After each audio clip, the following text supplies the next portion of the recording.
Encantado. Bueno, dato deflactor de PCE en Estados Unidos, ese dato de inflación que sigue muy a fondo la Reserva Federal, incremento del 3,8% por debajo de estimaciones de mercado y de lectura anterior.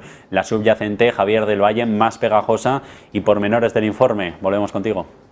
Efectivamente, Javier, un dato de PCE que, bueno, en la parte general, sobre todo, desinfla bastante con respecto al dato anterior. Como hemos dicho, pasa lo que es el índice PCE general de interanual del 4,3, ya que se revisó ligeramente a la baja desde el 4,4% el mes pasado. Aquí, de hecho, tienen la tabla, fíjense, este sería el dato final del PCE de abril, 4,3% en la general, pues desinfla hasta el 3,8%, que de hecho es la mejor lectura que hemos visto en todos los últimos meses. Si miramos la parte subyacente, esta sí que todavía se mantiene, pues como se dice, un poco sticky, un poco pegajosa, ya que recuerden, cuando la inflación sube, la general suele subir más rápido porque comprende categorías más volátiles, por lo tanto responden antes a ese incremento de precios y también a esa reducción de precios o ese desinflamiento de los precios. Sin embargo, la subyacente se compone de categorías que son menos volátiles, tardan más y por eso cuando aceleró la inflación la subyacente tardó bastante más en ponerse al día y ahora cuando está desinflándose la inflación, la subyacente está tardando más en hacerlo. Se mantiene todavía en el entorno, fíjense, 4,6 ha sido el dato interanual de la subyacente, que se mantiene en línea con lo que estábamos viendo más o menos en marzo. En marzo teníamos también una lectura del 4,6% general en la subyacente. Así que, si este es el dato que va a mirar la Reserva Federal, todavía no hay mucha novedad. 4,6% sigue siendo un dato bastante normal dentro de los últimos meses. Fíjense que además en términos mensuales, 0,3 ha sido la aceleración de la subyacente, que es las mismas aceleraciones que veníamos viendo en febrero y marzo, aunque un poquito mejor que la de abril, que era del 0,4. Donde sí que está la mejora es en la general.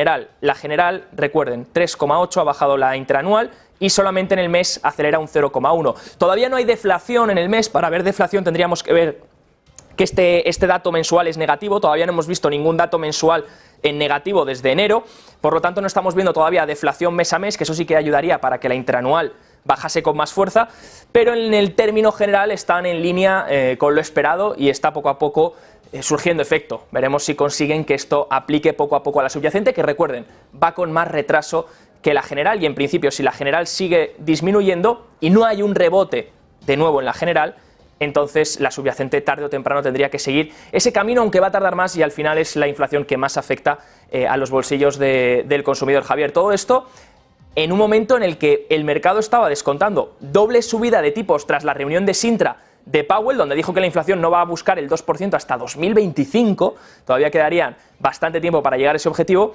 Y entonces el mercado descontaba dos subidas más de tipos de interés, sobre todo por los mejores datos económicos que han salido últimamente, el dato de PIB revisado al alza y también un test de estrés sobre los bancos que mostraba que los bancos pues todavía no están en situación crítica. Todo eso, el mercado descontaba doble subida de tipos de interés para final de año, en julio y en septiembre. Veremos ahora, porque el mercado a lo mejor empieza a descontar que a lo mejor en julio no hay subida de tipos debido a este dato en el PCE general. Aunque la subyacente, repito, 4,6 sigue siendo un dato que todavía fastidiará un poco a Powell y posiblemente ponga en la senda alguna subida más, aunque sea una. Y vamos, Javi, gracias a cómo se lo está tomando el mercado. Gonzalo Cañete, analista, director del blog Brújula de Mercados. ¿Qué tal? Muy buenas tardes. Bueno, deflactor. Buenas tardes, ¿cómo estáis? Deflactor PCE en Estados Unidos y Wall Street en futuros, de momento manteniendo el tipo. Las subidas para el S&P son del 0,68%, unos 4.400 enteros. No solo manteniendo el tipo, sino que encima empieza a alejar las figuras que había estado compartiendo en redes sociales. Había una figura intradiaria formada desde la semana pasada en H4, que era una figura bajista, un nuevo cabeza a hombro bien identificado. Pérdida a la media de 50, aproximación a la pérdida a 300, insisto, en H4. ¿Qué ocurre? Que se está alejando. Entonces, interpretación de datos macro mezclado con gráfico. ¿Qué está ocurriendo? Yo creo que los datos que ha presentado Alemania en la misma línea que los que acaba de presentar Estados Unidos ahora, es decir, riesgos de inflación van decreciendo. Vemos que la inflación se va contrayendo según los datos oficiales publicados y, por lo tanto, creo que vuelve la consigna, vuelve otra vez la consigna de pausa en la subida de tipos.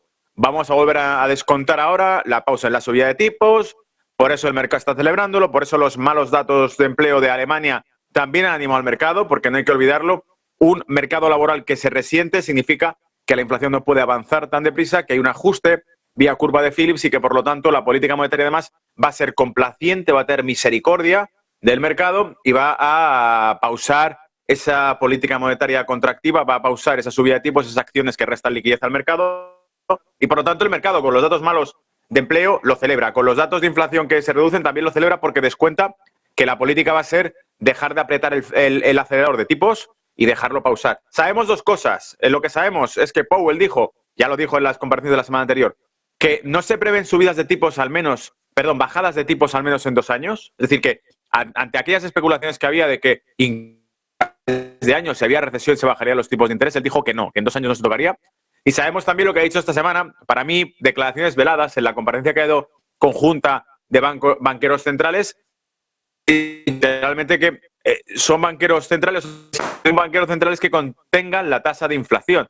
Y yo entiendo que con estas palabras dice que si es el malo de la película y sigue subiendo los tipos, es que es a lo que ha venido él, a contener la inflación. Hasta que la inflación esté en el 2%, nosotros no vamos a cejar nuestras medidas de castigo, ¿no?, a la liquidez, de contener la liquidez del dólar y de hacer que, aunque el mercado se resienta con ello. Esas palabras fueron, yo creo, más el mercado se tornó débil y sin embargo estamos viendo que los datos que están saliendo animan a que las bolsas estén leyendo entre líneas. Aquí no pasa nada, va a haber otra vez una pausa en un mes o mes y medio se especulaba con exactamente lo mismo. ¿Pausa en la subida de tipos? Este es el discurso que está escondiendo ahora mismo el mercado. Que se cierren sobre las próximas reuniones de los banqueros centrales. Gonzalo Cañete, analista, director del blog Brújula de Mercados. Paramos ya que tenemos una comparecencia en Bruselas. Muchas gracias y buen fin de semana. A vosotros, buen fin de semana. Y precisamente les decíamos, ojo, en la capital comunitaria.